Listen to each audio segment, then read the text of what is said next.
800 libra na babae, unang gabi ng kasal. Hindi akalain na sa isang pag-ikot lang ay bumagsak ang kama. Kahit ang mga binti ng asawa ay nasira agad. Sa ganitong paraan, itinaboy ng babae ang kanyang asawa sa unang gabi ng kasal. Agad na dinala ang presidente sa ospital. Sinabi ng doktor sa presidente na ang kanyang mga buto sa balakang ay lahat nabali. Ang natitirang bahagi ng kanyang buhay ay gugugulin sa wheelchair. Biglang nagalit ang presidente. Nangako siyang magpapakasal sa mabigat na asawa. Paalaala ng assistant sa presidente. Ang dalawang pamilya ay may kasunduan sa kasal ng angkan. Kahit maghiwalay, kailangang maghintay hanggang sa 5 taon na napagkasunduan.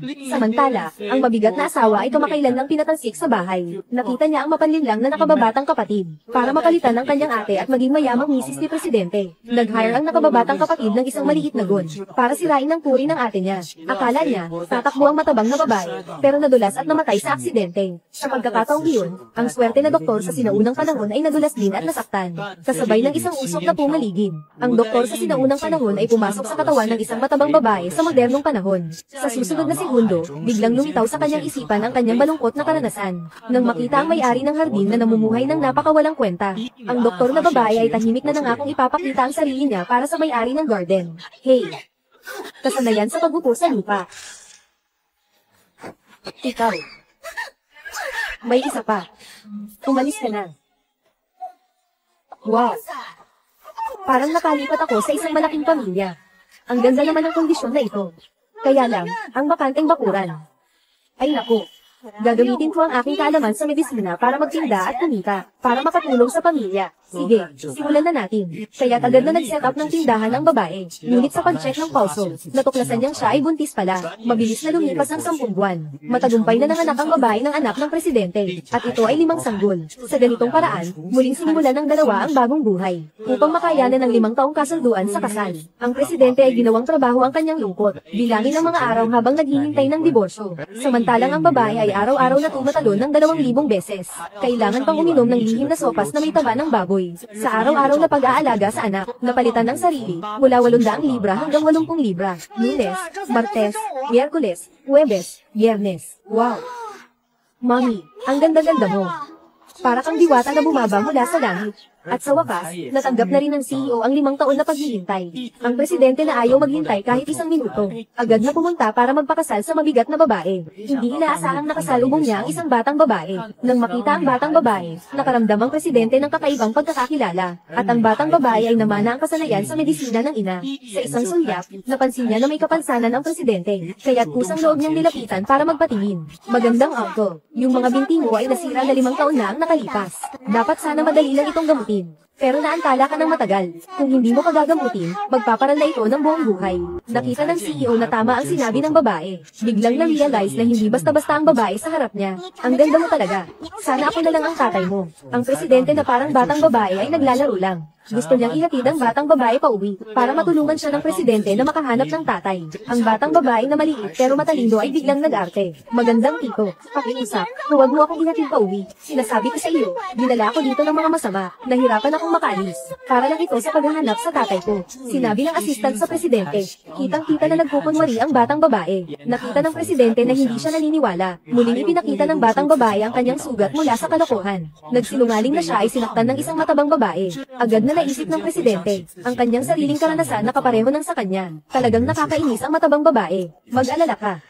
Siguradong ililigtas kita. Hahanapin ko ang tatay mo.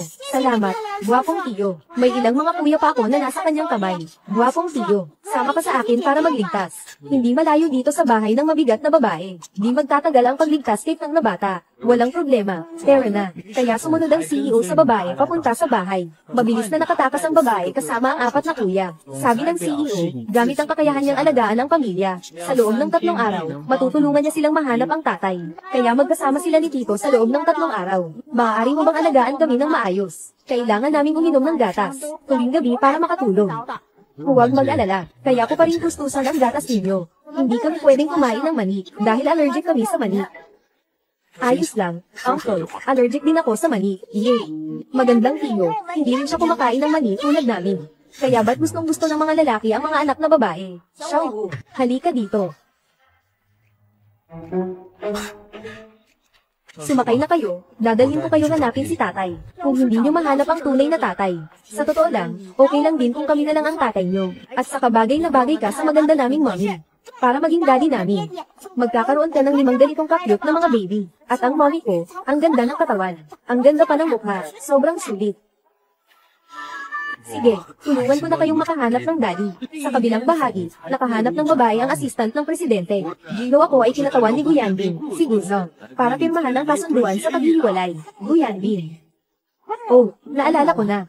Yung asawa kong parang patay na, tama ba? Maghihiwalay na tayo. Nang binuksan ng assistant ang kontrata, sa kanya napansin na maling kinuha niya ang kasunduan sa paghihiwalay, naging kontrata sa negosyo. Walang magawa, kaya't kinailangan ng katulong na ipaalam sa babae, na pumunta sa tahanan ng Go sa susunod na araw upang pirmahan ang kasunduan sa diborsyo. Pagkatapos umalis ng katulong, doon lang napansin ng babae na wala na ang 5 mga bata, kaya agad siyang tumawag sa mga bata, upang hindi marinig ng Pangulo. Tumakbo ang kapatid na babae sa tabi ng Pangulo, at sinadyang akitin ang atensyon ng Pangulo. Sinabi ng kuya na may ilang tao ang umakyat sa bundok para mangolekta ng gamot. Sinabi kay mommy na babalik sila pagkatapos ng 3 araw. Hindi pwede ang 3 araw. Kailangan nang bumalik agad. Mag-aalala si mommy. Mula pagkabata, tayo ang nag-aalaga sa'yo. Noong nakaraang pagkakataon, nagtagal tayo sa bundok ng 3 araw. Nakahanap tayo ng 5 taong ginseng. Kailangan natin makahanap ng ganitong uri ng halamang gamot para dalhin sa bahay at ibigay kay mommy. Sige. Pero kailangan nating umuwi pagkatapos ng 3 araw. Narinig mo ba? Huwag mag-alala, mommy. Yehey. Kinabukasan, nagbihis ng maganda ang kapatid na babae para ipagdiwang ang diborsyo ng kanyang ate. At sinadyang dumalo sa bahay ng presidente. Ang tita na ito ay may kakaibang ayos. Mas maganda pa rin si mommy. Oo, at wala rin silang katawan na kasing ganda ni mommy. Ano bang sinasabi ng mga batang ito? Wala bang magandang asal? Sige na, mga bata pa sila. Mga bata, walang mali siya. Bakit mo pa sila pinapansin? At saka, sobra na talaga ang suot mo. Mayroon bang malaking kaganapan na dadaluhan? Uy, bayaw. Hindi ko na nakita si ate ng matagal. Sobrang excited ako. Si Joe Hinger, yung mataba, kayang tumaba ng 20 kilo sa 1 taon. 5 taon na ang nakalipas, umabot na siya ng mahigit 200 kilo. Ngayon, malamang ay malapit na siyang umabot ng 500 kilo. Siguradong kapag naglakad siya ng ilang hakbang, humihingal na siya. Tingnan mo kung paano ko siya talunin ng tuluyan ngayon. Ngayon ang araw ng pagpapalit ng bagong may bahay ng pamilya ko. Sa kabilang panig, ang babae ay dumating sa bahay ng Pangulo. Ito ba ay ang ginang? Sa loob ng 5 taon, hindi siya makapaniwala na ganito na siya. Napakaganda. Talagang isang malaking pagbabago mula sa pangit. Ang ginang Go ay narito upang pumirma ng diborsyo. Magwawakas ang relasyon ng mag-asawa sa loob ng 5 minuto. Joe Yinga. Sila ang mga anak ko. Pagkakita ko pa lang sa kanya, alam ko nang may astelozospermia siya. Nahihirapan akong magkaanak kung malaman niya na ang mga anak ko ay anak niya rin. Baka agawin niya sa akin ang kustodiya. Hindi pwede. Hindi ko papayagan na agawin niya ang mga anak ko. Hay, paano naman kaya iyon, Mr. Gu? Ang mga anak ko, mula pagkabata pa, ay hindi pa nila nakikita ang tatay nila. Kaya nagsisinungaling lang sila. Mga anak ko sila, wala kang pakialam. Ang babaeng ito, 5 taon na ang nakakaraan, ay mapanlinlang na. Mukhang kahit gaano nakatagal ang panahon, ay hindi pa rin nagbabago ang ugali. Mas mainam pang tanungin ang mga bata. Mga bata, sabihin ninyo sa tito, ilang taon na kayo? 4 na taon. Joe Yinga, naglakas loob ka pa akong lokohin. Kung susuriin ang oras, sila lang naman ang pwedeng maging mga anak ni Guyanbin. Nako, huwag lang akong mabuking. Paano kung agawin niya sa akin ang mga bata? Paniguradong hindi ko siya mapapantayan. Isang malaking pagkakaunawa lang po pala iyon, Mr. Go. Hindi naman po talaga ako ang Joe Yinga na sinasabi ninyo. Ang pangalan ko po ay Joe Ziner. Joe Ziner. Tama. Hindi rin po ako pumunta rito ngayon para pumirma ng anumang kasunduan sa diborsyo. Nandito ako para pumirma ng kontrata sa paglilingkod bilang isang tagapaglinis. Tagapaglinis. Mang Liu. May tagapaglinis ba? Ang pupunta rito ngayon para pumirma ng kasunduan sa paglilingkod. Direktor Gu, may isang tagapaglinis nga po talaga. Ang pupunta para pumirma ng kontrata. E paano naman po ang 5 batang ito? Sabi po nila, nadukat daw sila, at naghahanap ng kanilang mga tunay na magulang. Direktor Gu, ako po ang kanilang tunay na ina. Narinig mo rin naman yun, di ba? HMM, sa totoo lang,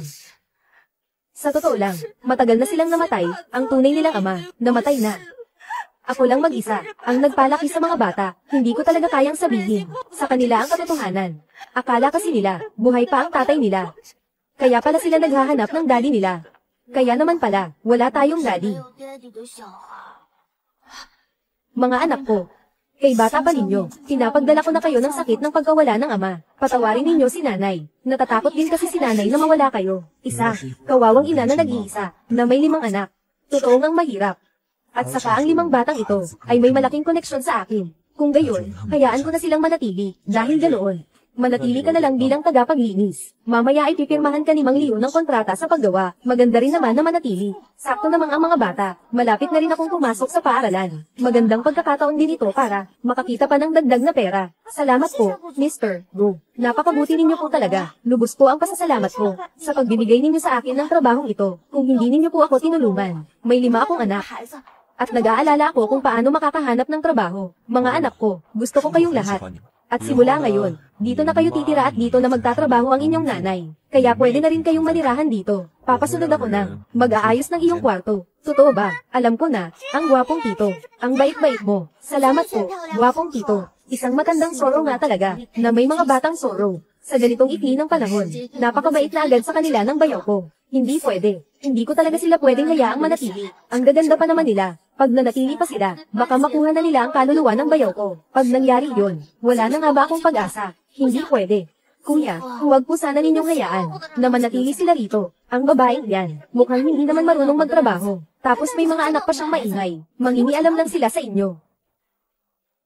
Director Go, hinihingi ko po ang paumanhin ninyo, pero base lang po siya sa itsura. Pinapangako ko pong gagalingan ko ang trabaho ko, at lilinisin ko po ng mabuti ang inyong bahay. Tito, hayaan niyo na po kaming manatili. Ang sinabi po ng nanay ko, sisiguraduhin namin gagawin namin ang aming pangako, at mababait po kami. Susundin po namin kayo ng mabuti. Naniniwala naman po ako sa inyo, at ang bahay na ito, ako ang masusunod. Huwag ninyong intindihin ang sasabihin ng iba, bayaw. Matandang Leo, naghimuwi kong kasunduan sa diborsyo, sa bahay ni Joe Ying. Ni isang minuto ay ayaw ko nang magkaroon pa ng kaugnayan sa kanya. Oo.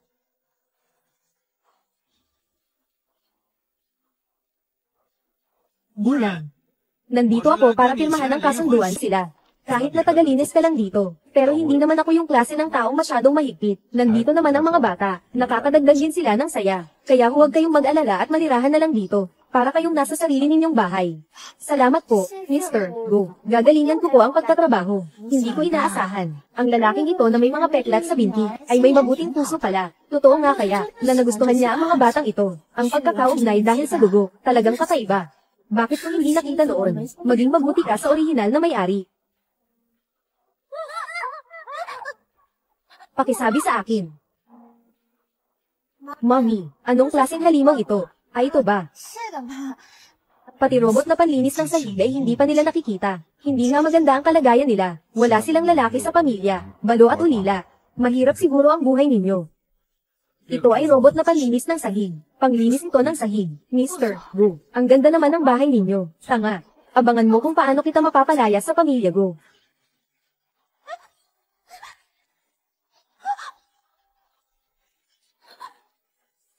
Bayaw.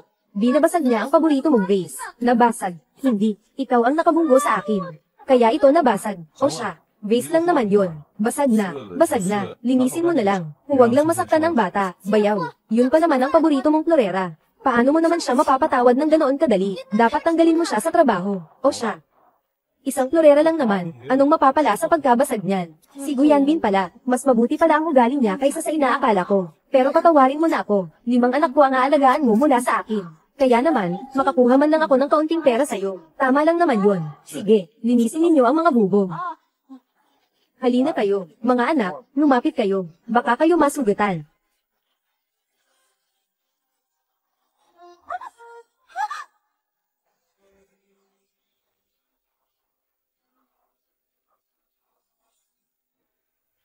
Mr. Gu, 5 anak ang ipinanganak sa inyo ng asawa ninyo. Ito po ang litrato ng buong pamilya ninyo.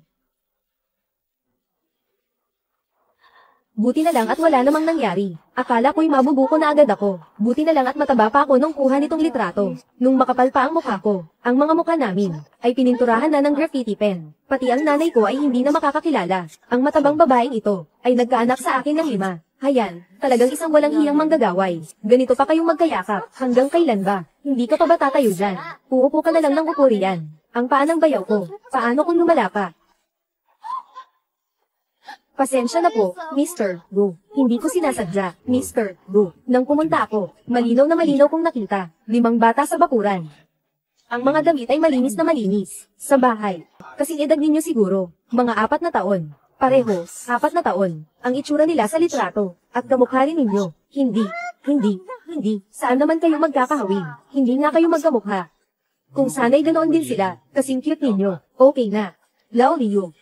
Dalhin mo ang litrato para ma-restore. Ipaskin natin sa lahat ng sulok ang mga missing person poster. Dapat nating mahanap. Pero, kahit na gusto ko talaga, magtrabaho dito, hindi naman ako gagawa ng kahit ano, hindi ako nagtitinda ng katawan. Ano ba ang iniisip mo? Pumunta ako dito para hanapin ka. May itatanong lang ako. Ganun pala. Sige, itanong mo na. Gusto ko lang itanong sa iyo, tungkol sa mga bata, ano ang mga gusto nila? Ano ang mga gusto nilang gawin? Direktor Gu, ang dami-dami mong tanong. Alin ba ang dapat kong sagutin muna? Pasensya na po. Naalala ko lang kasi, may 5 pa pala akong anak, kaya naisip ko sila. Kahit hindi ko pa sila natagpuan ngayon, naniniwala naman ako, na bukas, ay mahahanap ko na sila, kaya gusto ko, munang matuto kung paano mag-alaga ng bata, at humingi ng payo sa iyo. Kahit nakambal sila, 5. Pero sa totoo lang, ang ugali at mga gusto namin, ay magkaiba talaga. Guwapong tito, gusto mo rin ba ang mga bata, kahit na ang tunay naming ama, ay wala na sa mundo? Pero, mabuti ka namang maging daddy namin. Oo nga, guwapong tito, magiging daddy na lang natin. Tigil. Abay ang lalakas ng loob ninyo. Anong tinuturo sa inyo ng mommy ninyo? Bakit ninyo ginagawa yan? Sa labas, mag-aampon ng daddy. Sige na, huwag mo na rin sisihin ang mga bata. Sa paglaki nila, kailangan nila ang isang ama. Ganito na lang, bukas, dadalhin ko kayo ni tito sa mall. Okay lang ba? Okay. Salamat, guwapong tito. Ang bait-bait naman ng tito ko.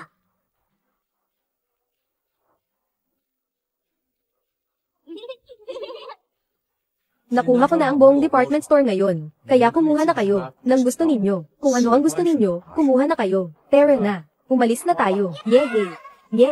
Sige. Ang tagal mo nang kasama ang anak mo, matagal na rin, at hindi ka pa nakakapagpahinga ng maayos. Ano, sama ka na rin ngayon, libre ko to. Sabi mo yan, Mr. Goa, sige. Hindi na ako magpapakaarte.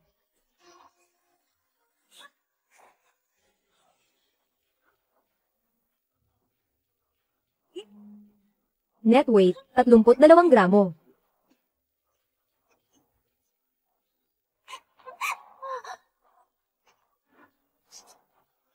Naipost na ba ang mga litrato? Mr. Gu, naipost na po lahat ng litrato. Pero hanggang ngayon, wala pa ring balita. Isang matabang lalaki na may 5 anak, napakadaling makita na target. Wala pa ring balita. Tingnan natin.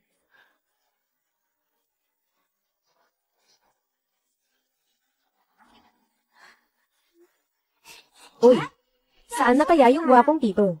Binibining Joe, nauna nang umalis si Jigo dahil may gagawin. Pero in-reserve niya ang buong restaurant at bar, para sa inyo. Sabi niya, pagkatapos ninyong mamasyal, pwede na kayong dumiretso sa restaurant para kumain. Sige, pakihatid na po kami sa pribadong kwarto. Tara na. Hindi ko inaasahan. Umalis si Joe Yinga. Sa mundong ito, ang dami-dami pa lang.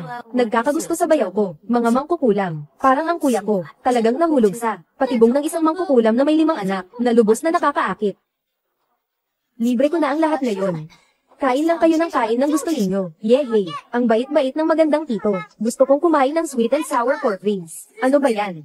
Ang bata-bata mo pa, hindi ka man lang tinuturuan ng ina mo ng maganda. Puro isip mo kung paano gagastusin ang pera ng lalaki. Ano ba yung pinagsasabi mo? At saka naman, sa isang bata, magsasalita ka ng ganyan. Anong karangalan iyan? Kung ganyan ang sasabihin mo, sasabihin ko rin ang tungkol sa iyo, Joe Zinner. Akala mo kung sino ka? Isa ka lang namang, magandang janitor. Sa'yo pa lang, ang kapal din naman ng mukha mong makipag-agawan kay Joe Yike ng lalaki. Sige, umihi ka muna at tingnan mo ang sarili mo sa salamin. Kilalanin mo ang iyong sarili, ang iyong katayuan at posisyon. Umalis ka na sa pamilya ko, bago mo ako sabihan. Siguro'y suriin mo muna ang sarili mo. Isa ka lang namang, kayo'y mga mapagsamantala ng bayaw ko. Tunay na isang mapagsamantalang babae. Kayong mga ganito, pati ang bayaw ay hindi ninyo pinaliligtas. Wala kayong karapatang husgahan ako at ang mga anak ko. Walang sino man ang may mas karapatang gawin niyon kaysa sa akin. Sasabihin ko sa inyong mga bata, kayo ang dahilan kung bakit ganito ang babaeng ito. Anak na isinilang sa lalaki. Huwag mong isipin na dahil sa suot mong damit na yan, ay anak ka na ng pamilya ko. Mananatiling manok ka, hindi magiging phoenix. Sasabihin mo kaya kung mag-iis. Pero, ginamit mo pa ang anak ko para mailabas ang galit mo. Hindi kita kukonsintihin. Mga bata, pikit ang inyong mga mata. Ang sampal na ito, para sa akin ito. Ang sampal na ito ay para kay Lunes, Martes. Nang ahas na manampal sa akin, lalaban ako sa iyo. Huwag mong saktan ang nanay ko. Sa inyong 5 supot na ito, aakalain ninyong kaya ninyo akong kalabanin. Asa pa kayo? Hindi lang si Joey nga, ang babaeng yun, kundi pati na rin kayong 5 ang kailangan ng dugo, A-type na dugo sa aming ospital. Hindi na sapat, 5 bata na ang gumamit. Kung kilala nyo, sino ang may A-type na dugo, agad nyo siyang tawagin para tumulong. Doktor, ako ay may A-type na dugo, kunin mo ang akin. Kunin mo kahit gaano karami. Salamat, Ginoong Gu. Ngunit gusto kong ipaalala, hindi pwedeng mag-donate ng dugo ang mga malapit na kamag-anak. Kung hindi, delikado ang buhay ng mga bata. Walang anuman. Bilisin mo. Hindi pwede, Ginoong Gu. Hindi naman ako malapit na kamag-anak. Hurry. Kunin mo na ako. Hindi. Bakit hindi pwede? Hindi pwedeng mag-donate ng dugo ang malapit na kamag-anak. Baka mapanganib ang buhay ng mga bata. Hindi ba? Dahil. Hindi pwede. Dapat hindi ka lang. Inilagay ko na ang pasyente. Sa kwarto ng mga pasyente. Joe Ziner. Hindi kita palalampasin. Salamat, doktor. Dalhin mo rin siya sa kwarto ng mga pasyente. Kanina pa lang ay nagbayad na siya ng utang. Hayaan mo siyang makapagpahinga ng maayos. Oo.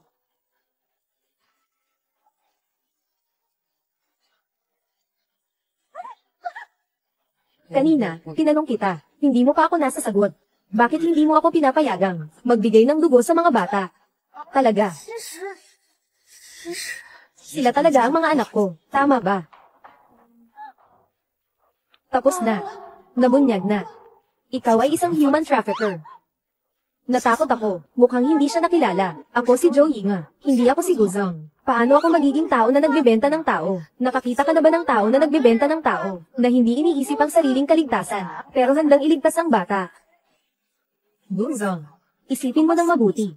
Aking anak. Paano magiging tunay mong anak? Kung sila ay anak mo, bakit sila sumunod sa akin? Dapat sila ay kasama ng kanilang tunay na ina. Baka si Joey nga, ang nag-aaksaya at nawala ang mga bata. Kaya hindi siya makapirma ng kasunduan sa diborsyo. Saktong nahagip mo siya, huwag kang magbiro. Kahit gaano pa siya katangkad, nawawala ang bata. Hindi ba siya nag-aalala sa ganitong malaking bagay? Siguradong unang-una, hihingi siya ng tulong sa'yo. Ako ay isang ina, maniwala ka sa akin. Bakit pare-pareho ang suot ng mga bata? Ginoo Gu. Matagal ka nang namumuhay ng maganda. Yung mga ganitong damit, bibili ka ng buo sa palengke. Mura at komportable. Ganyan ang suot ng mga bata sa nayon. O kaya, ano sa tingin mo, Ginoo Gu? Ako si Joey nga. Wala. Pasensya na.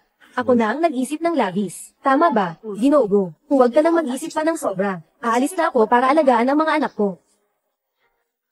Grabe, ang delikado. Halos mapahiya na tayo.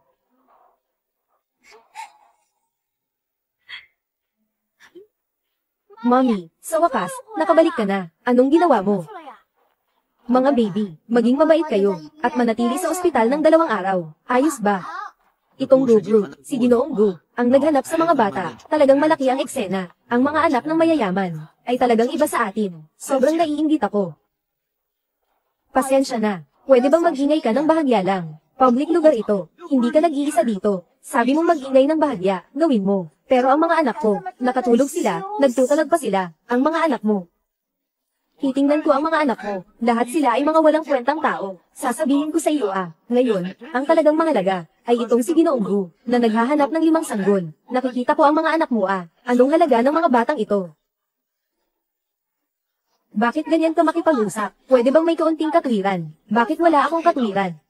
Tingnan mo ang 5 batang ito. Lahat sila'y mukhang nagugutom. Mukhang mga api at mahirap. Simula ngayon, mukhang wala na talagang pag-asa. Mayaman ka.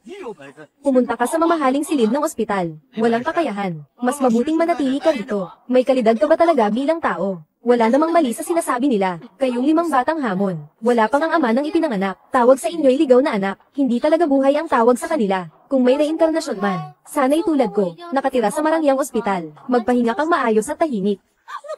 At humihipo ka pa rin sa akin. Ako ang tagapagligtas ninyo, 5 batang hamon, na nagligtas sa inyo. Tingnan mo, ganito. Nang haharap pa sa harap ng mga bata, ganito mong pagtuturo sa mga anak mo, magiging maganda ba? Sa tingin ko, ikaw kung ang haligi sa taas ay hindi tama, ang nasa ibaba ay lilingon. Sobrang nakakaabala talaga silang dalawa. Xiaoyi, mag-isip ka ng paraan, para mapahinto silang dalawa. Xiaoyi, hindi ka ba marunong magtawag ng kidlat? Tawagin mo sila ng kidlat, ang ganda mo. Sundin ang utos agad-agad. Di ka talaga nagsasawa sa anak ko. Anong nangyayari? Bakit ganito ang nangyayari sa akin? Anong ito? Siguradong kayo ang mga batang hamak na ito. May ginawa kayong masama sa akin. Ikaw, Mommy, masamang babae. Gusto tayong saktan. Anong ginagawa nyo? Nagsisigawan. Bayaw. Tingnan mo itong 5, walang asal na mga bagay. Sila na nga ang maingay. Sila pa ang nag-blame sa iba. At saka, itong mga munting demonyo. Hindi ko alam anong mahika ang ginamit nila para manakit dito. Sila ay isang grupo ng mga walang ama at walang pera. Bata, bakit nandyan ka pa at nagmamaganda? Sino ba talaga ang nagtatapon ng sisi? Kakausap ko lang sa maayos. Binigyan pa kita ng saging. Hindi ka lang nakinig. Sa halip, sinabihan mo pa ang anak ko. Sabi ko na, ganito ang karaniwang silid pagamutan. Kung may kakayahan ka, pumunta ka sa marangyang silid pagamutan. Joe Zinner, tulungan mong ayusin ang mga bata. Lilipat tayo sa marangyang silid pagamutan. Mommy, ang ganda ng marangyang silid pagamutan. Oo nga. Sa wakas, hindi na tayo kailangang magsiksikan sa pagtulog. Salamat, Ginoong Gu, sa paglipat sa amin ng kwarto. Isa kang mabuting ina. Itong 5 bata ay napakamabait at kaakit-akit. Kung ako ang may 5 anak, sana'y maging malusog at masaya sila, katulad nila.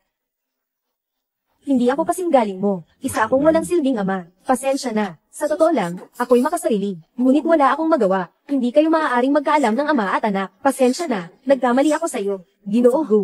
Kung makita mo ang iyong 5 anak na kambal, paano mo sila tuturuan? Anong klaseng kabataan ang nais mong ibigay sa kanila? At buhay na mayroon sila.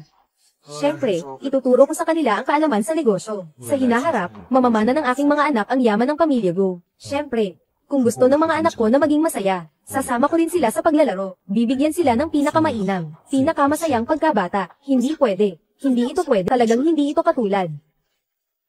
Sige na, Lao Liu. Mukhang pareho tayo. Nagkamali. Dati, nagkaroon din ako ng ganitong hindi pagkakaintindihan. Pero sa loob ng 5 taon, paano magiging? Ganon kalaki ang pagbabago ni Zhou Ying. Ikaw ang nagkamali. Tara na, sundan natin si Zhou Ying. Oo, Paulem. Ingat ka, Ginoong Gu. Nagsimula nang makapansin si Guyanbin. Kailangan nating gawin ito sa kanya, bago malaman ang katotohanan ng mga pangyayari. Kailangan kumita ng pera. Kasama ang aking mga anak, tayo ilalayo. Bilang isang tagapaglinis, tiyak na hindi ako kikita ng marami. Kaya't kailangan kong gamitin ang pagkakakilanlan ng isang manggagamot, Zhao's Clinic. Ito ba ang sinasabing mahusay na doktor? Kapatid, parang palagi siyang pabor kay Sampang Joe Zinner. Dahil sa magandang katawan niya, maganda ang itsura, kaya alam mong malapit sa tao. Sana'y mamatay na lang. Kung magagawa kong makipag-ugnayan sa doktor, para mapagaling ang binti ng kuya ko, hindi ba't magpapasalamat siya sa akin, at magkakaroon ako ng pagkakataon, baka makapag-angat pa, maging Ginoong Gu. Oy, bayaw, tama, iyon ang sinabi ko sa iyo dati, tungkol sa klinika ng mga albularyo. Kakaalam ko lang na nagbukas na siya, yung mahusay na albularyo sa loob. Sinasabing si Waku na muling nabuhay. Walang tao sa mundo na hindi mapapagaling. Nasakit na hindi kayang gamutin. Tara na, magmadali na tayo.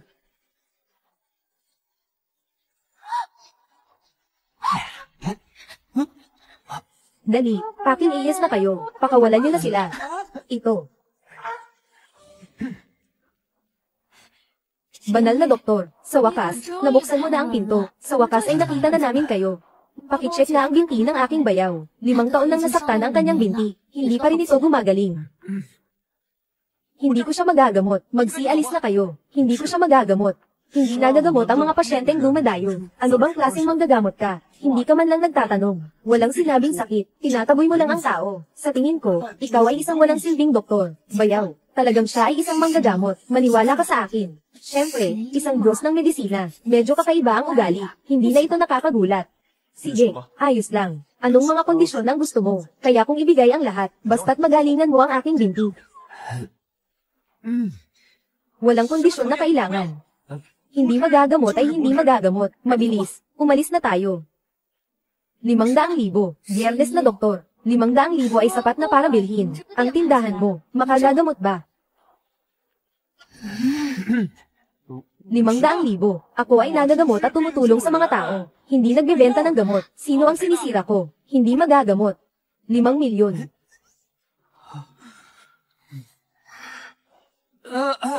50,000,000. Basta't magagamot mo ang aking binti. 50,000,000, walang bawas. Kung meron akong 50,000,000 na ito, makakapag-uwi na ako kasama ang mga anak ko. Diretso na kami aalis dito. Ako, para mangloko ng pera. Ikaw, talaga namang hindi ko inasahan na nandito ka at naghihintay sa amin. Sabi mo, nakipagsabwatan ka ba sa doktor na ito? Sabwatan, anong sinasabi mo? Huwag kang magbula-bula. Ako. Nandito ako para magtrabaho para sa doktor. Alam niyo naman lahat na may 5 anak akong dapat alagaan. Yung sahod mo bilang tagalinis. Sapat na ba iyon? Akala mo mapapaniwala ako sa mga kasinungalingan mo. Isa kang manloloko ng pera. Hindi ako ganon. Tito, kumusta ka? Bakit ka nagsusuka ng dugo? Ayos, ikaw, Joe Zinger. Nakikita kong hindi lang ito para sa pera, kundi para paalisin ang buhay ng asawa ko. Ngayon, magrereklamo na ako sa pulis. Ipapasok ka sa kulungan, para magdusa ka roon. Bakit nangyari ito? Bakit siya nagsusuka ng dugo? Mahal na manggagamot, baka mali ang gamot na ibinigay mo. Ito. Paano mangyayari yun? Hindi. 3 piraso ng ginseng at 5 piraso ng Wollingzy. Di ba? Tama ba? So, nagkamali ka sa pagkuha ng gamot. Ang ginseng at Wollingzy ay hindi pwedeng sabay kainin. Kainin mo silang sabay. Hindi kakayanin ng mga organo mo. Kaya siya nakalabas ng dugo. Ito. Ikaw. Isa kang walang kwentang doktor. Hindi ako makabangon ngayon. Hindi lang ako makabangon. Wala na akong lakas. Kailangan ko nang gumamit ng mga karayom. Mahalaga ang iligtas ang tao. Ikaw ay isang nakakasuklan na tagalinis. Anong balak mo? Gusto mo bang patayin ang aking bayaw? Kung hindi ka pa bibitaw, talagang mamamatay na siya. Habulin mo siya.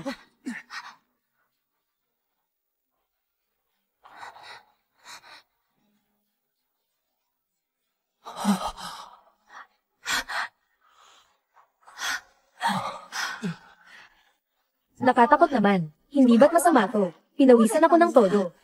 Ay, saan ka pa noong 5 taon na ang nakalipas? Noong higit sa 200 libra, ang dami ng pawis. Itong pawis na ito, hindi talaga mahalaga. Huwag mong sabihin. Ano ang sinabi niya? 5 taon na ang nakalipas, higit sa 200 libra ka. Ako. Kaya ikaw. Hindi. Ako, talagang hindi. Joe Yinger, Ginoo, hindi ko naman. Sinasabi sa iyo dati, huwag kang magkamali ng akala. Sinasabi lang niya ang mga kalokohan. May astigmatism itong taong ito. Mataas na astigmatism. Kaya doble ang tingin niya sa mga bagay. Kaya akala niya ay 200 libra ako. Oo. Ako may astigmatism. Uy, ikaw, nasaan kayo? Saan kayo galing?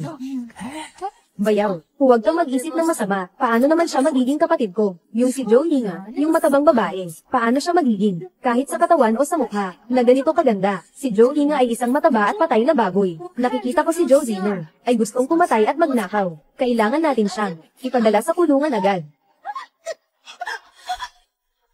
Hindi pwedeng mangyari yun. Ikaw at si Joe Hinga sa marriage certificate ay sobrang magkamukha. Sa malapitan, magkamukha rin ang mga mukha nila, at pareho silang may 5 anak. Sila ay mga kambal na magkakapatid. At ikaw pa ang dumating noong araw ng aking paghihiwalay. Nangyari ito. Saan ka pa makakakita ng ganitong swerte? Sabihin mo. Ikaw si Joe Hinga. Ba't ganito? Ako. Diyos ko. Sino ang makakatulong sa akin? Anong dahilan ang mahanap ko ngayon? Anong gagawin ko ngayon? Magsalita ka. Ako. Hindi mo sinasabi. Ipinapalagay kong sumasang-ayon ka. Ako, Joe Hinga. Talagang iisang tao lang. Tama ba? Kung aaminin mo ngayon, maaari kitang patawarin. Sama-sama tayong mabuhay ng maayos. Seryoso siyang nagsasalita. Parang totoo ang kanyang nararamdaman. Ginoo Gu, nahanap na po ang ginang. Nahanap na. Oo, Ginoo Gu. Nasa bahay na po ang ginang. Nasa pamilya na siya. Tingnan niyo po, Ginoo Gu. Ilang beses ko na po itong sinabi sa inyo. Kakasakal niyo lang po sa kamay ko. Ay, talaga naman. Pasensya na. Uuwi na tayo. Uy, Ginoong Gu, nakalimutan mong kunin ang gamot mo. Ang gamot na ito ay para sa 7 araw. 1 beses sa 1 araw. Tama ba, Ginoong manggagamot? Oo. Ginoong Gu, Kailangan mong uminom ng gamot ng maayos. Pagkatapos ng 7 araw, tiyak na makakatayo ka. Kailangan mong maniwala. Maniwala ka sa manggagamot.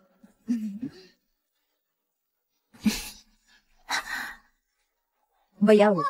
Hintayin mo ako. Ako pa ang nagdala sa'yo sa klinika ng manggagamot. Kailangan mong magpasalamat sa akin. Joe Ziner, ikaw, napakabastos mong babae. Lumayo ka sa bayaw ko. Ginoong Gu, tanggap ko na ang tawag kanina. Sinasabi na medyo makulit ang anak ko. Kailangan kong pumunta sa ospital. Magsimula na kayo. Naghihintay pa ang misis sa bahay. Talagang kailangan kong bumalik para makita si Joe Yinga. Pero bakit ngayon? Gusto mong bumalik sa ospital kasama siya para tingnan ng mga bata. Sama-sama tayong pumunta. Sa ospital, bakit kayo naglalaro dito? Sa loob. Mommy, pasensya na. Hindi kami pinapayagan ng nurse na lumabas. Sobrang nababato lang kami. Mommy, wala ka dito. Bored na bored kami. Kayo, ayusin niyo na ang mga kama niyo. At saka, yung mga panyo sa sahig, kunin niyo na. Alam niyo ba, nasira na yung unan na to. Kailangan mong magbayad ng pera. Naiintindihan ko na. Aalis na kami ngayon. Mama, huwag kang galit. Ayos lang. Itong mga bagay, pangako ni Tia na papalitan niya. Hindi mo na kailangan ganyan. Ginoong Gu, walang kaayusan, di ba? Mga bata lang naman. Nag-aaway at naglalaro, masaya at masaya. Iyan ang pagkabata, walang anuman. Salamat, guwapong tuyo. Ikaw ang pinakamaganda. Walang anuman. Pero, kailangan pa rin ninyong makinig sa nanay. Alagaan ang katawan. Pagkatapos ninyong makauwi, bibigyan kayo ni Tio. Maghanda ng isang sorpresa. Yay! Napakabait ng tito. Hindi pa kami nakakita ng sorpresa. Sila mula pagkabata, ay hindi nakaramdam ng pagmamahal ng ama. Sa totoo lang, ang ganitong tatay na si Guyanbin, ay hindi rin masama. Ginoong Gu. Nandito na ang ginang.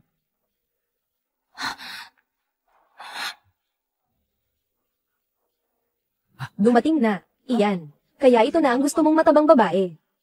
Ayos lang. Kung hindi titingnan ng mukha, para sa akin 2 taon na ang nakalipas. Parang pareho lang. Bigyan mo. Kainin mo. Susunod. Nasa akin na ang bahala.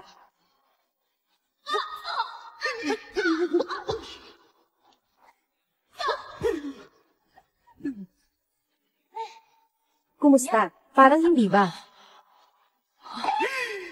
Ikaw noong 5 taon na ang nakalipas. Para kang kopya ng dati. Tandaan mo, simula ngayon, ikaw, ay si Joe Yinga. Magandang pagkakataon. Mayroon na tayong salitang ito. Si Guyanbin ay magtatanong ng kahit anong bagay. Maaari kong ipaliwanag ng maayos, tulad ng totoo. Sa wakas, natagpuan kita. Talagang makasarili ka. Tumakas ka kasama ang 5 bata. Tinanong kita, bakit ka tumakas noon? Hindi ako tumakas.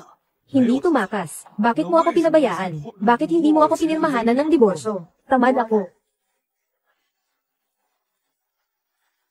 Nasaan ang mga anak ko? Ibalik niyo ang mga anak ko sa akin. Nagpunta sila sa labas maglaro. Hindi pa sila bumabalik. Sasabihin ko ang totoo sa'yo. Sila, pinadala ko sila sa ibang lugar para mag-aral. Sila ang mga anak kong isinilang. Siyempre, hindi ko sila ibibigay sa iyo. Handa ako. Umalis nang walang dala. Bakit naman? Sila rin ay mga anak ko.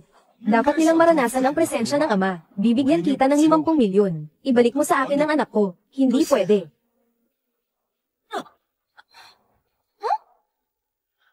Ano? 50 milyon. Ano pang pakialam dito? Wala nang pakialam. Kung makuha ko ang 50 milyong ito, tatakas na ako. Hindi pwede. Bigyan mo ako ng 100 milyon. At kailangan mo akong bigyan ngayon din. Masaya ang pakiramdam. Ikaw, babae, talagang pareho ka pa rin ng dati. Nakakainis. Ipinapasa ko na sa iyo. Sandali, Ginoong Gu, kailangan mong mag-ingat. Chang Tang, huwag mong ibigay ang kustodiya. Kung hindi, lahat ng ginawa ko ay magiging sayang lang. Ginoong Gu, tingnan mo si Inor sa linggong ito. Napakalalim ng kanyang isip. Kailangan natin unang pumirma ng diborsyo. Kung sakaling ilipat mo ang 100 milyon, baka magbago siya ng isip. Mawawalan tayo ng lahat. May katwiran. Basta magpirma ka lang ng annulment namin. Ibibigay ko sa iyo ang 1 bilyon. Pirma.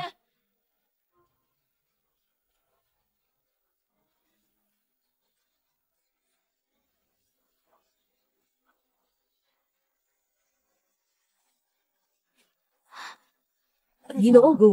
Bakit ang pagsusulat ni Joe Yinga? Ang pangit naman. Ganito rin ba ang dating pagsusulat niya dati? Narinig ko na iyon. Ang buhay ng taong ito, hindi magbabago ang sulat.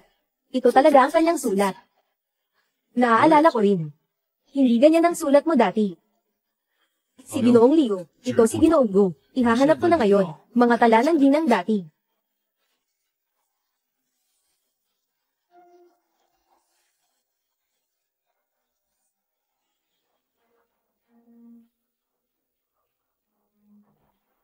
Tama nga, ikaw ay isang sinungaling. Nangangahas ka pang lokohin ako. Ako. Sasabihin ko sa iyo. Walang sino man ang manggahas makipaglaban sa pamilya ko. Nangangahas kang lokohin ako. Papaluhurin kita sa mundong ito. Walang lugar na mapagtayuan. Nagkamali ako.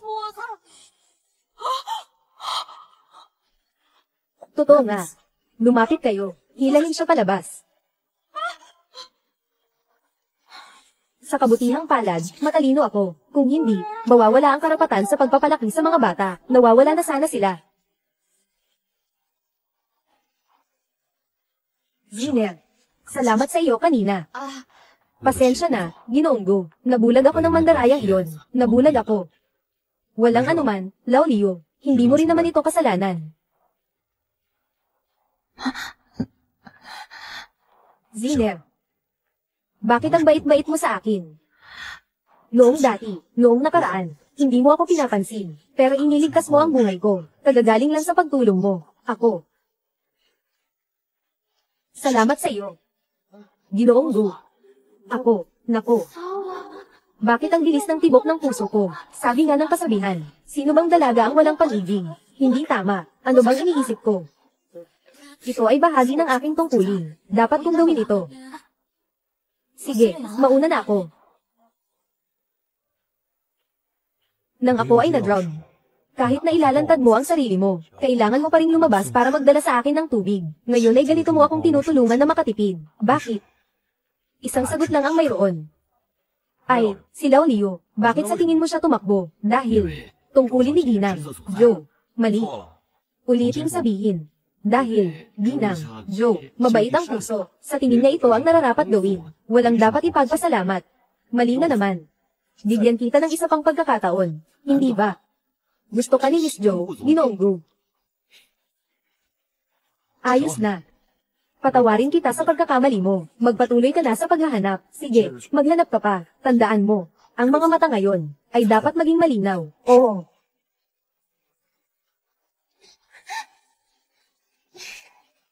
Mommy, anong nangyari? Bakit ang pula ng mukha mo? May lagnat ka ba? Saan ka ba nagkakaroon ng lagnat? Pabilis ng tibok ng puso, puno ng kulay ang mukha, at medyo wala sa sarili. Ano kayang sintomas ito? Oh, alam ko na. Ito ay tipikal na pagkaka-inlove ng mga dalaga. Alam na namin. Mommy, nagkakaroon na ng boyfriend.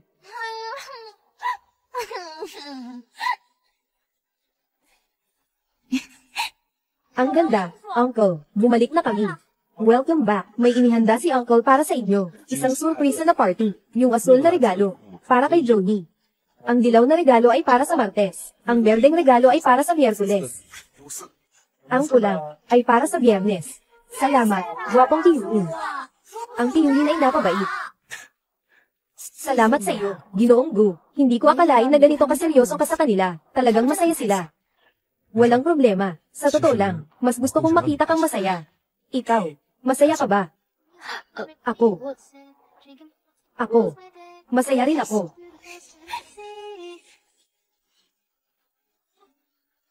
Joe Ziner, ikaw, mapanlin lang na babae. Naglalakas loob kang agawin ang bayaw ko. Maghintay ka at makikita mo.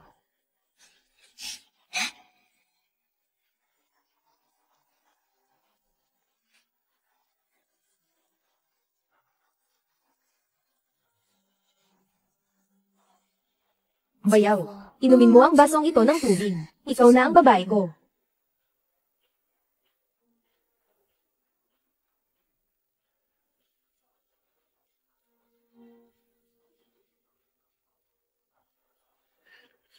Sige na, umalis ka na. Bakit ka nandito? Ako. Nais ko lang sanang makita ang ate ko, kaya't napadpad ako dito sa bahay niya. Nasaan ang ate mo? Wala siya. Nandito lang ako mag-isa. Hindi ba? Parang narinig ko ang tunog ng tubig kanina. Bayaw.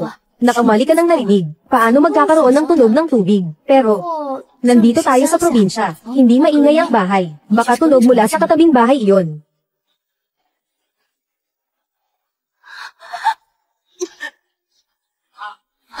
Hindi tama. May tunog nga. Joey nga. Lao Liu.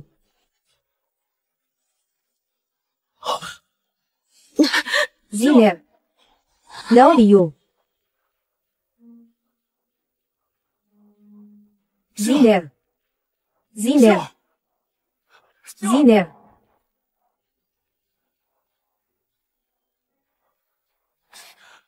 Ziner.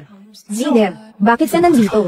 Ano ba talaga ang nangyayari? Magpakatatag ka, ha, Ziner? Guyan din. Ako.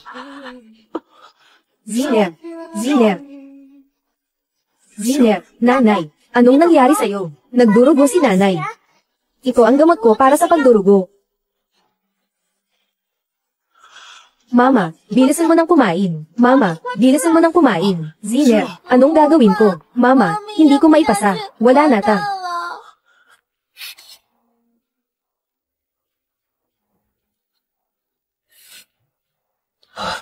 Ang galing. Nilunok na ni nanay. Tinuruan ako ni nanay. Ganyan lang. Hindi na magdudugo si nanay. Ano ang gagawin? Nagdudugo pa rin si nanay. Ziner. Ziner. Guyan din. Sa totoo lang. Sa totoo lang, ako. Huwag ka munang magsalita. Huwag ka munang magsalita. Ziner. Ziner. Direktor Gu, dalhin mo ang misis sa ospital. Ziner. Guyan Bin. Ako si Joey nga. Sila. Siyempre, ito ay iyong anak. Tama. Nakapagbawas na ako ng timbang. Ang gusto ko sana, ay dalhin ang mga bata at umalis. Ngunit sa mga araw na kasama kita, napagtanto ko, na ikaw. Hindi ito ang inaasahan ko. Isa kang napakabuting ama. Kaya, dinala kita sa bahay. Nais kong ipaalam sa iyo ang katotohanan. Bilang si Joey nga.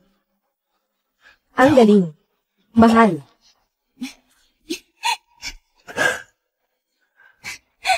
Tatay.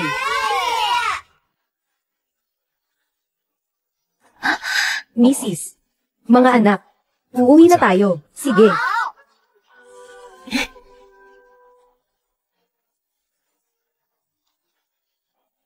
Ito ang gamot na binigay ko sa'yo. Hindi mo ba ito ininom sa tamang oras?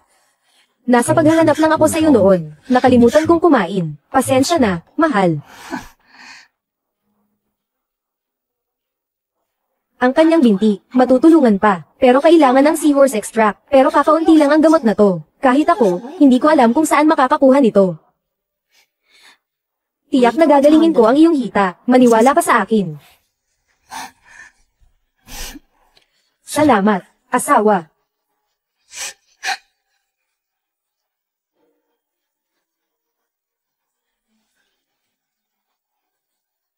Akala ko hindi ko aakalain. Si Joey ay nandito sa loob ng maraming taon. Nagumagastos ng napakataas sa pamilya natin. Bayaw, katatapos lang dumaan ni ate. Sabi niya kailangan niya ng seahorse extract. Mukhang kailangan itong gamot. Mahalaga kay ate ang bagay na to. Pero ayos lang, meron akong kapatid na lalaki. Gusto kong tulungan si ate na makuha ang gamot. Kita tayo sa Hot Spring Hotel.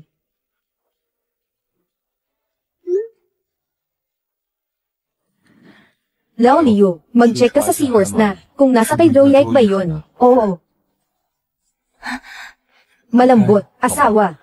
Kailangan mo ba ng seahorsing? HMM. Mahalaga ang seahorsing para sa akin. Pero huwag mo nang alalahanin to. Kaya ko na ito mag-isa. Gusto kong gamitin ang aking kakayahan, upang pagalingin ang iyong binti, para makabawi sa aking pagiging makasarili, at sa aking pagkakasala sa iyo. Ayos lang iyon. Mayroon akong kaunting gawain sa opisina ngayon, kaya hindi kita masasamahan. HMM. Asawa, alam ko na. Sa totoo lang, ang naunang paggamot, kasama nitong hippocampus, makakabangon ako muli. Magbibigay ako sa iyo ng sorpresa.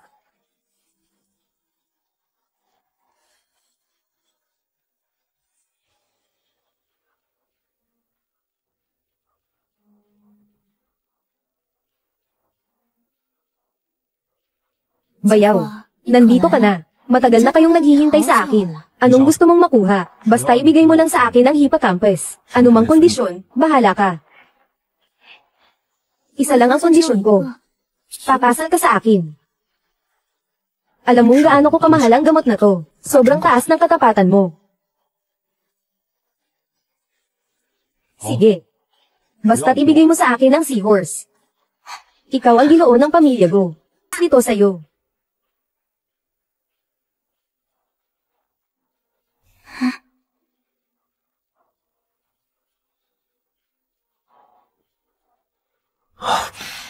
Kakaiba. Itong seahorse. Bakit ang init matapos kumain ng paa? Hindi pwede. Kung ganito ang uuwi mamaya, siguradong mahahalata.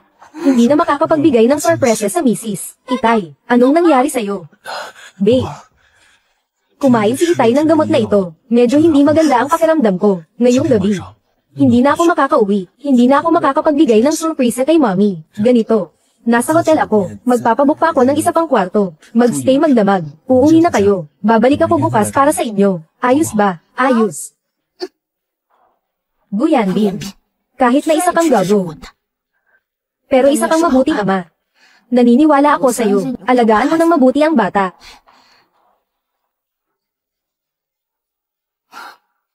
Guyan, Bin. Mula ngayon, ang ating tulay ay tulay. Ang daan ay daan. Ako si Joey na sa buhay na ito. Hindi pa nakaranas ng saya at ligaya. Buhay ng pagiging single. Mama, lumabas ka na. Umalis na si Papa. Mama. Nakapaghilom na si Papa. Nakatayo na si Papa. Umalis na si Mama. Bakit hindi man lang nagsabi si Mama? Naaalis siya. Ano ba talaga ang nangyayari? Si Ying ay hindi marunong magsalita. Aalis na lang. Daddy, baka inaapi si Mommy. Joey. Siya lang ang hindi gusto si Ying. Siguradong siya iyon. Umalis.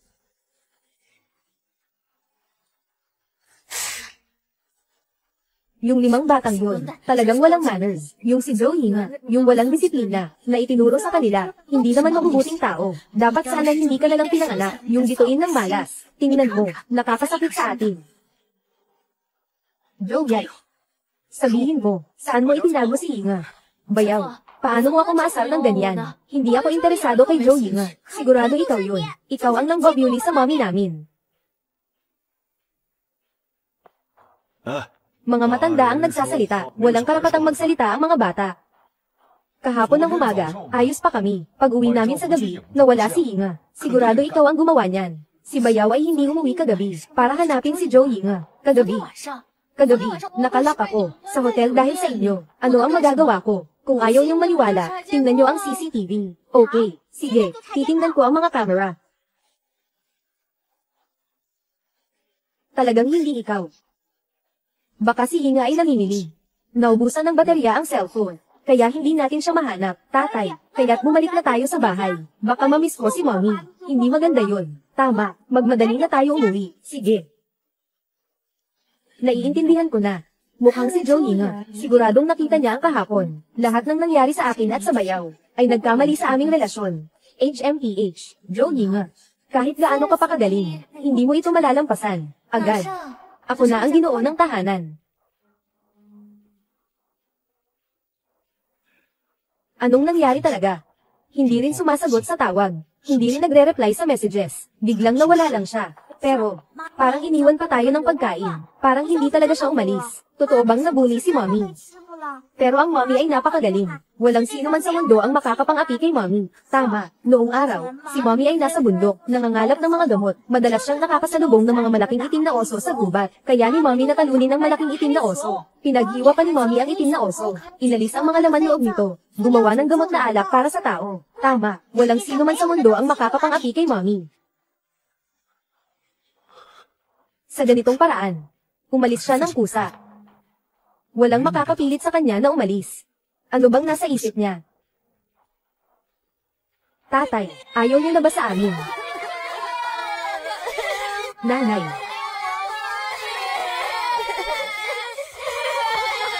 Joey bakit ganito? Bakit ka umalis? Kahit isang pagkakataon para pigilin ako, wala.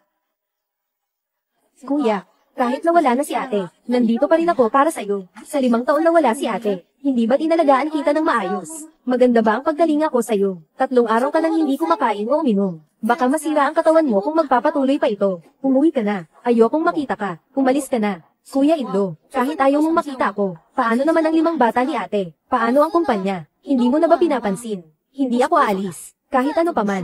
Ako rin. Lunes, Martes, Miyerkules. Yung maliit nilang tiyahin. Oo, binubuli mo ang nanay namin. Pinayagan mong umalis si nanay sa amin. Wala kaming tiyahin na katulad mo. Isa kang masamang babae. Masamang babae. Umalis ka. Umalis. Umalis. Kayong 5 mga pasaway. Kapag naging ginoo na ako ng pamilya ko, tingnan niyo kung paano ko kayo aayusin. Kahit ano paman, kuya, ang kalusugan ang pinakamahalaga. Bago ka gumaling, hindi ako aalis. Pupunta ako ngayon para kumuha ng gamot para sa iyong kalusugan.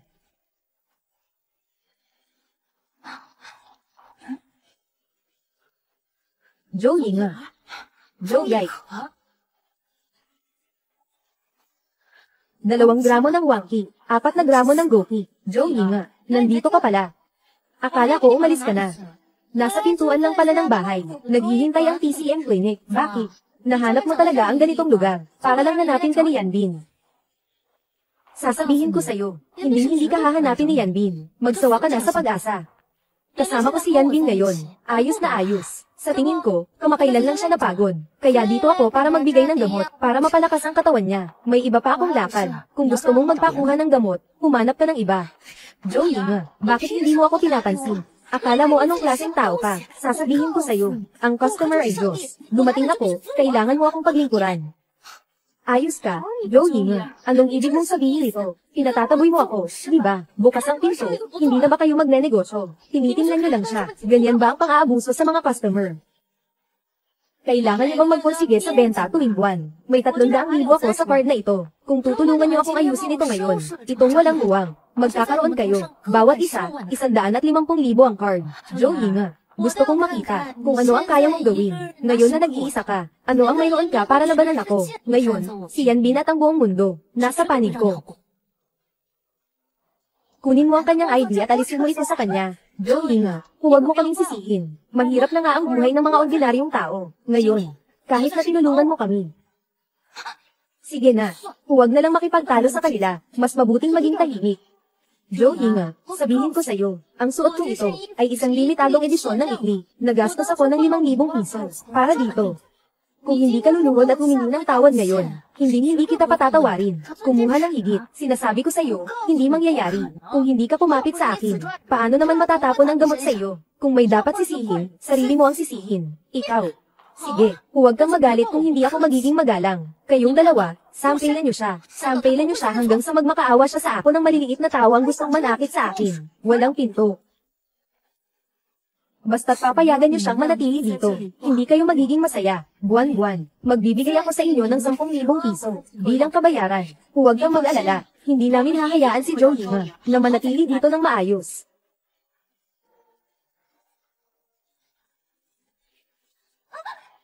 Sige na nga, wala akong gana makipag-usap sa inyo. Kung ayaw kumain ng pagkain, ayaw na. Isipin na lang na nagda-diet. Hindi talaga ako katulad nila. Kayong dalawa ang sobrang chubby.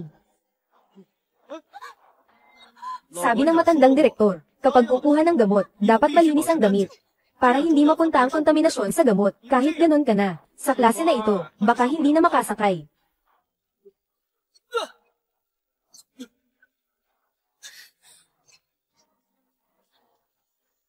Batang babae. Palagi akong nakakaranas ng pagkahilo nitong mga nakaraang araw. Hindi rin ako makatulog ng maayos. Minsan pa nga, muntik na akong mawalan ng malay. Tulungan mo akong tingnan. Ano ba ang nangyayari sa akin? Ikaw kasi, ay kulang sa chi. Mahina ang tiyan at bituka mo. Ganyan. Magbibigay ako sa iyo ng isang race eta. Pagkatapos nitong pakulong, uminom ka ng isang kurso ng paggamot. Halos na ito. Magtiwala ka lang. Sige.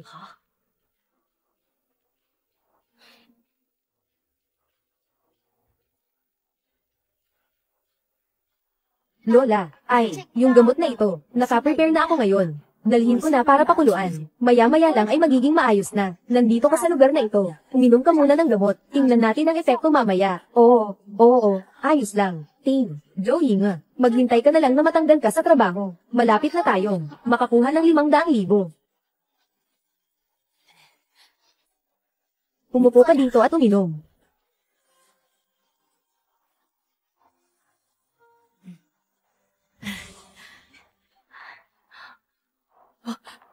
Ay, Lola, ay naku, anong nangyari? Joey nga, ikaw ang may gawa nito. Siyempre ikaw, maling gamot ang ibinigay mo. Ikaw ay isang hindi marunong na doktor. Gusto mo bang patayin ang tao? Lahat ito ay dahil sa iyo. Naiintindihan ko na, kayo ang dalawa. Alam mong nilagyan ko ng Baizo ang gamot, pero sinasadya mong ilagay ang Wang Lian. Nilagyan sa gamot, huwag kang magbula-bula. Joey nga. Ano ka ba? Isa ka lang namamahala ng gamot. Gusto mo bang sirain ang aming PCM clinic? May nasawi na ba? Huwag kayong magbintang ng basta-basta. Nigel, iligtas lang ako sa kanya. Tingnan nyo nga ito. Yung walang pakialam sa lahat, yung tagapaggamot, namatay ang lola. Anong nangyari? Anong nangyayari? Ginoong tagapangasiwa, nandito ka na. Lahat ito ay dahil kay Joey nga. Siyang nagbigay ng gamot at nag-check ng pulso sa ibang tao. At pinainom pa sila ng gamot. Ngayon, delikado na ang sitwasyon. Banging biula ka. Kami sa tradisyonal na medisina ng China ay nagagamot at tumutulong sa mga tao. Bakit ganyan ka? Basta-basta mong tinatrato ang pasyente. Wala kang karapatang maging doktor. Terror na. Direktor, naniniwala ka ba sa akin? Talagang kaya kong gamutin siya. Pahiram mo sa akin ang iyong karayom. Naniniwala ka sa akin. Hindi ko maibigay. Itong matandang babae ay naging ganyan dahil sa iyo. Gusto mo bang patayin siya? Joey nga, gusto mo bang magdulot ng kamatayan? Kailan ka titigil? Joey nga.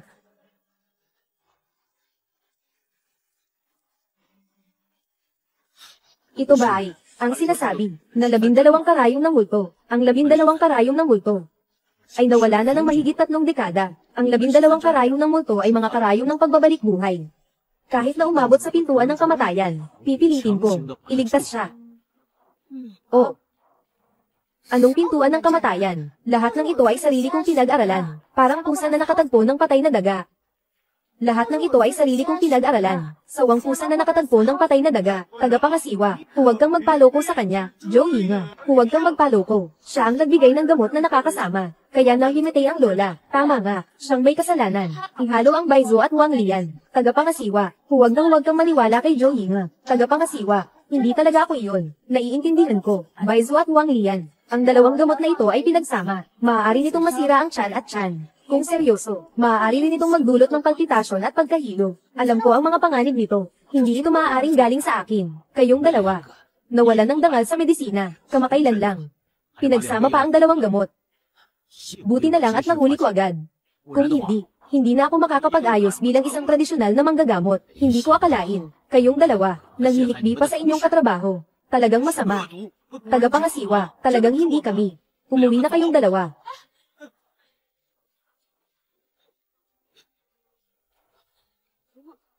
Paano ako magsusuka?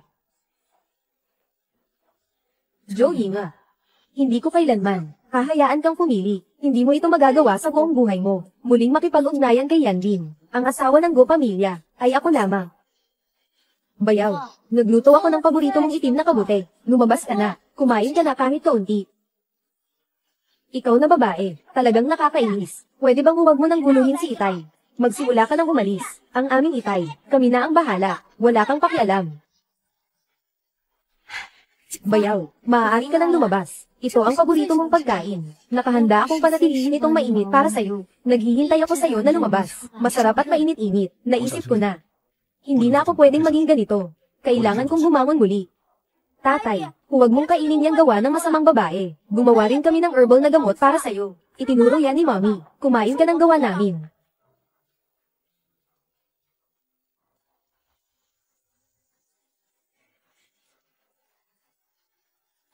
Alam ko na. Sobrang bait ko sa kanya. Paano niya mapipili? Itong mga batang hamak na ta. Gumawa ng masamang pagkain. Daddy, bakit? Hindi mo kinakain yung niluto namin. Daddy, may kailangan akong ayusin sa kumpanya. Wala akong oras para makasama kayo. Mamaya, ihahatid ko kayo sa paaralan. Tatay, ayaw naming pumasok sa paaralan. Hindi pwede. Kailangan pumunta. Ang saya, bayaw. Matagal na kitang hinihintay.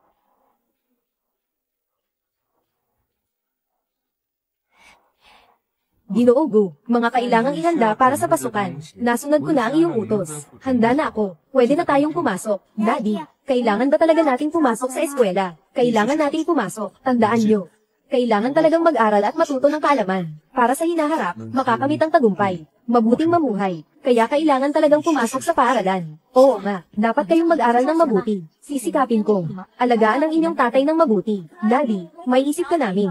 Umalis na kami. Sige na.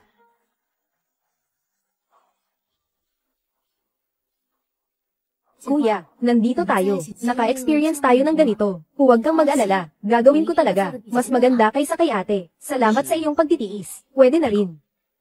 Yan din. Nandito na tayong lahat. Sama ka na sa akin pauwi. Makipagkita ka na sa mga magulang. Yung panahon na nag-self-isolate ka, madalas akong tawagan ng mga magulang ko. Nababahala sila sa'yo. Ayos lang. Babalik ako para ayusin ang mga bagay. Pupunta ako sa mga magulang natin. Ano ang sinabi niya? Hindi ako nagkakamali, di ba? Sabi niya talaga ang mga magulang natin. Mukhang tuluyan nang iwan si Yanbin kay Joe Yinga. Ang babaeng nakakaabala. Talagang napakabuti. Tunay na ako'y may malaking alindog.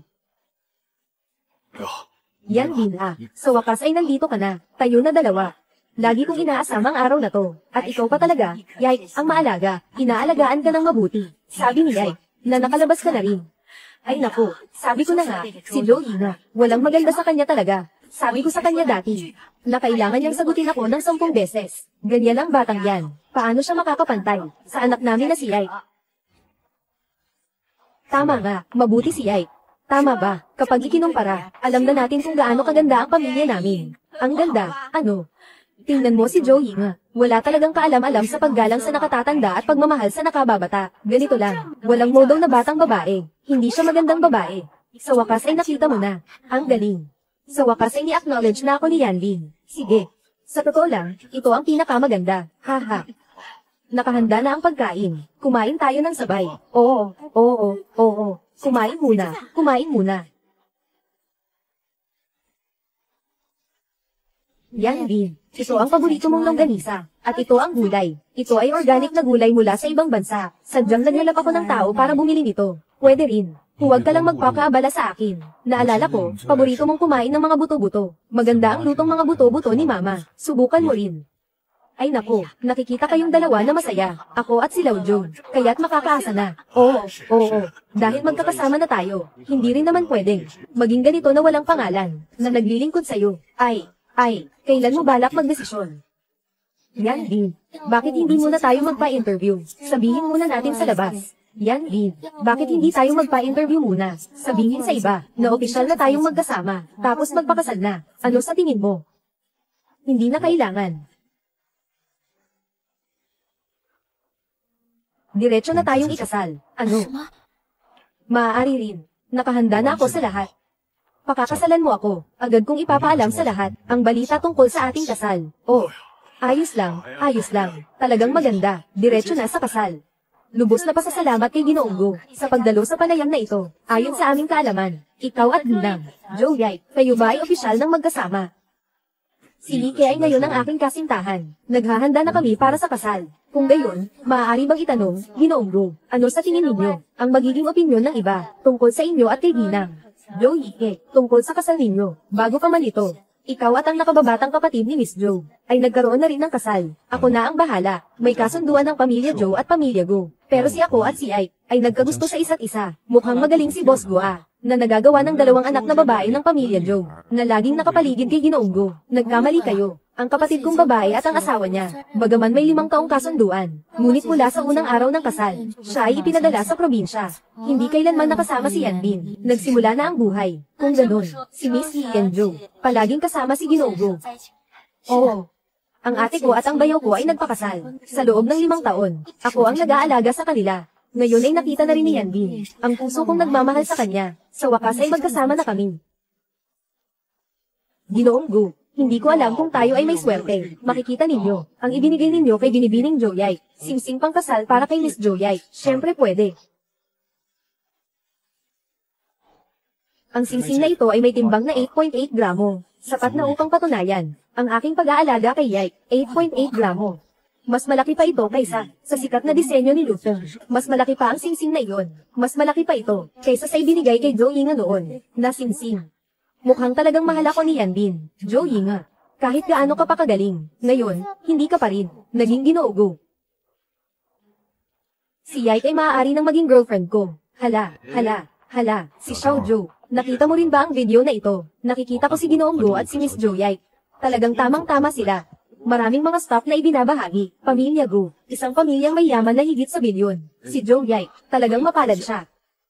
Mag-aasawa na sila. Tingnan mo, luma na ang impormasyong ito. Ito ay mula sa panayam 3 araw na ang nakalipas. Mag-aasawa na sila ngayong araw. Hala, anong nangyari sa'yo? Wala akong problema.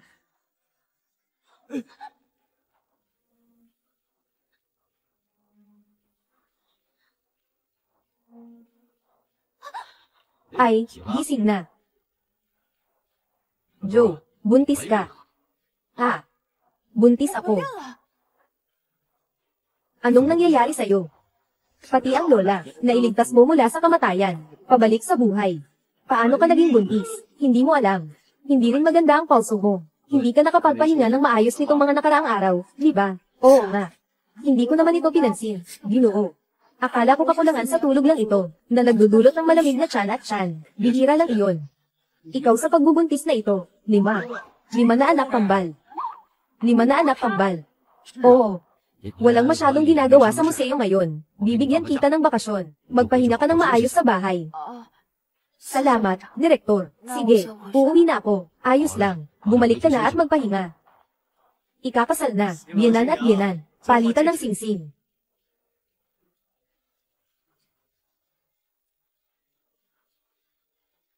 Itong singsing na ito ay singsing ng Heart of the Ocean. Sa buong mundo, may isang piraso lamang na nagkakahalaga ng 5 milyon na kumakatawan din sa pagmamahal ng ating ikakasal na si Guyan din para sa kanyang ikakasal na si Jo Yike. Talaga namang, ang puso ng mga lalaki ay pabago-bago. Sa umaga, maaari kong sabihin na mahalin mo ako. Sa gabi, makakasama mo si Jo Yike. Sa labas, hindi na uuwi buong gabi. Guyan din. Ganoon ka rin pala. Noong lalaki, handa ka bang pakasalan ang minamahal mong babae sa harap mo? Ayoko talaga. Yan din. Ito ang kasal mo. Huwag kang magpapanggap. Oo, yan din. Anong sinasabi mong walang katuturan? Sabi mo dati na pakakasalan mo ako. Itong singsing. Hindi ka parapat-dapat. Guyan din. Ano bang ginagawa mo ngayon? Sabi mo, dapat mong alagaan si Ike. Lahat ng ito ay isang palabas lamang. Ang dahilan kung bakit nagdaos ng kasal, ay upang malaman ng buong lungsod, para lang ma-expose kayo. Expose. Jo Yike. Isang buwan na kasama kita, ikaw, at ang mga magulang mo, sa ngalan ng Group, pinasinayaan ang malaking proyekto. Nagtago ka pang lumipat, ng bilyon-bilyong ari-arian ng Group. Wala akong ginawa, yan din, wala. Ng proyekto ng Hanhai Group, magsasabi ka ba na hindi mo ako, sa ngalan ng aking fiancé, habang wala ako. Nagtatago siyang pumunta sa opisina, at nakuha ang opisyal na selyo ng kumpanya. Yan din. Naniniwala ka ba sa akin? Wala talaga akong ginawa. Ako ay naipit sa isang patibong. Talaga ba?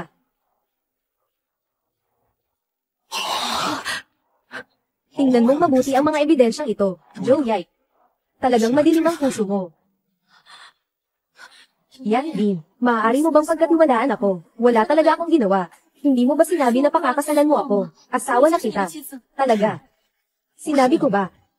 Guyan din. Sinabi mo. Ang singsing na ito, ikaw ang bumili nito para sa akin. Ang kasal natin ngayon ay live na ipapalabas. Hindi ka ba magsisisi talaga? Hindi ka karapat dapat maging asawa ni Go. Ang singsing na ito, hindi mo rin dapat isuot. Nga. Ginawa ko ito para makita mo ako. Pinili kong pakasalan si Jo Yike. Sana maintindihan mo ako. Hindi ko alam kung anong mali kong nagawa. Napipiliin mong iwanan ako. Pero gusto kong hilingin sa'yo. Bigyan mo ako ng pagkakataong makapagpaliwanag sa'yo. Kaya ba? Asawa.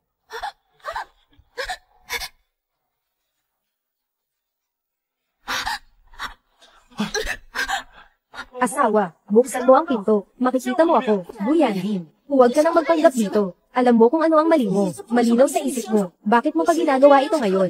Hindi ko talaga alam. Nang umuwi ako kaninang umaga, umalis ka na. Bakit ka umalis nang walang problem? Tayo.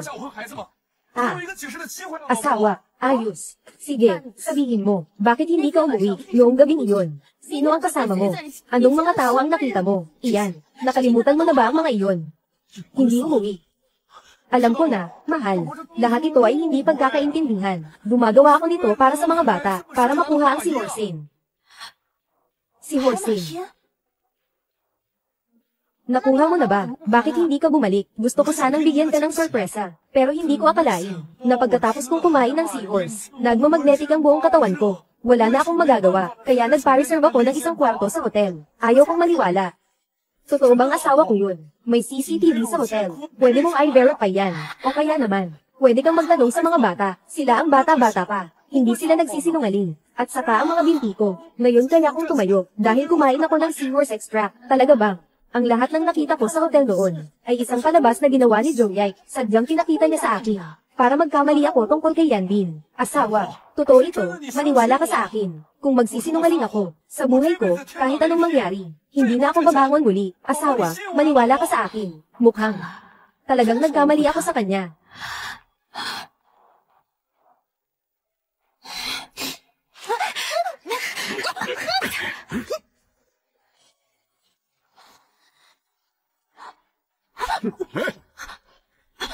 Joyai.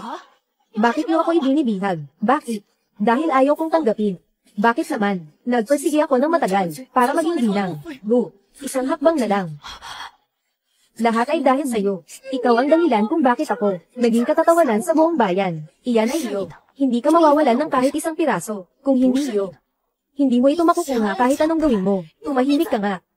Isa ka lang namang napakatabang tao. Siyempre, ikaw ang kumuha ng akin. Bakit may mukha kang magturo sa akin?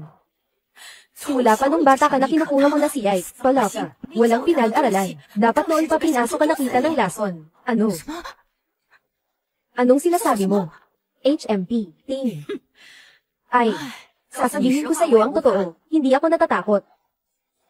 Sasabihin ko sa iyo ang totoo. Hindi ako natatakot. Kahit ano pa man, mawawala rin ang tao. Bakit biglang namatay ang nanay mo noon? Noong una mong tanungin. Ang tanga mo. Hindi mo ba naisip yan kahit kailan?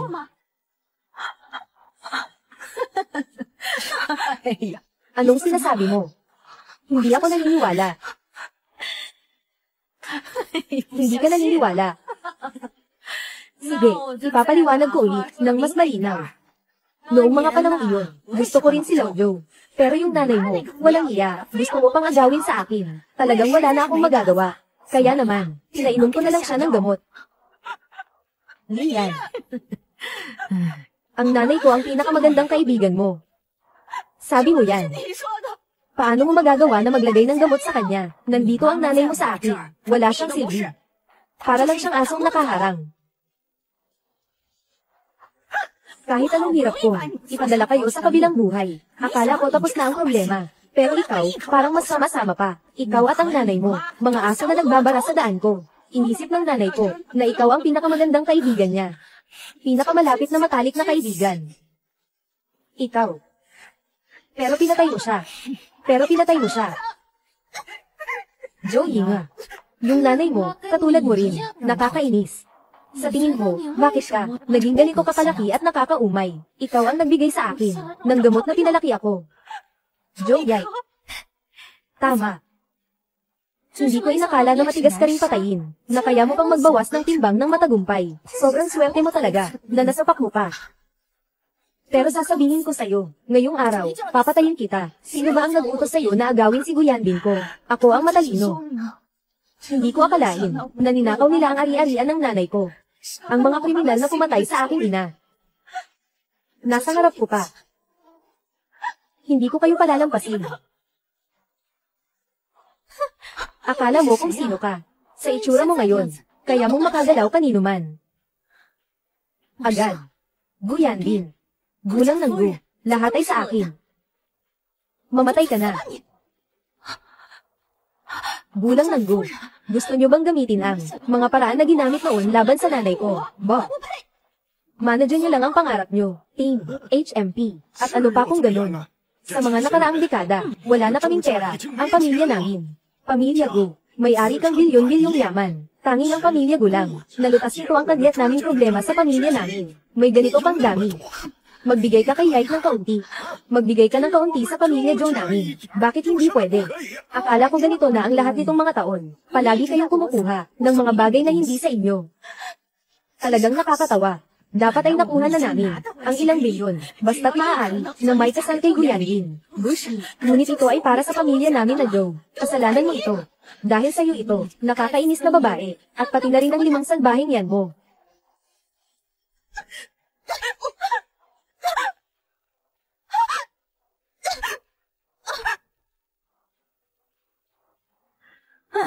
Pakawalan ninyo ako, huwag. Hindi ito sa'yo.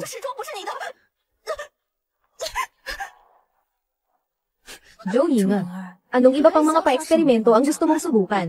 Sasabihin ko na sa'yo, naglagay ako sa'yo ng 3 beses na mas maraming soft tendon powder. Magpumiglas ka, walang makakatulong sa'yo ngayon.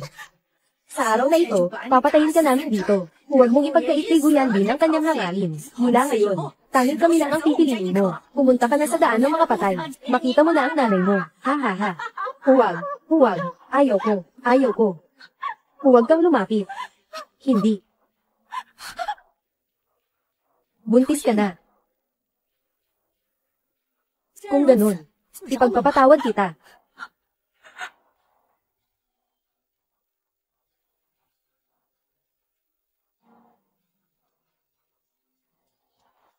Asawa, bakit hindi mo ako nilalapitan? Ayaw mo talagang maniwala sa akin.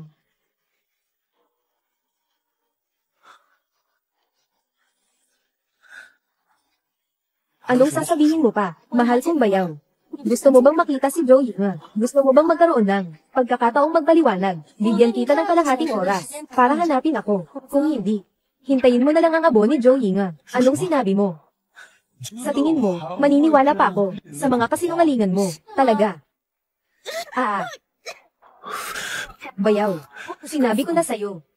Kalahating oras, pagdating ng oras, sasama ko si Joe Ying sa daan. Joe Yike.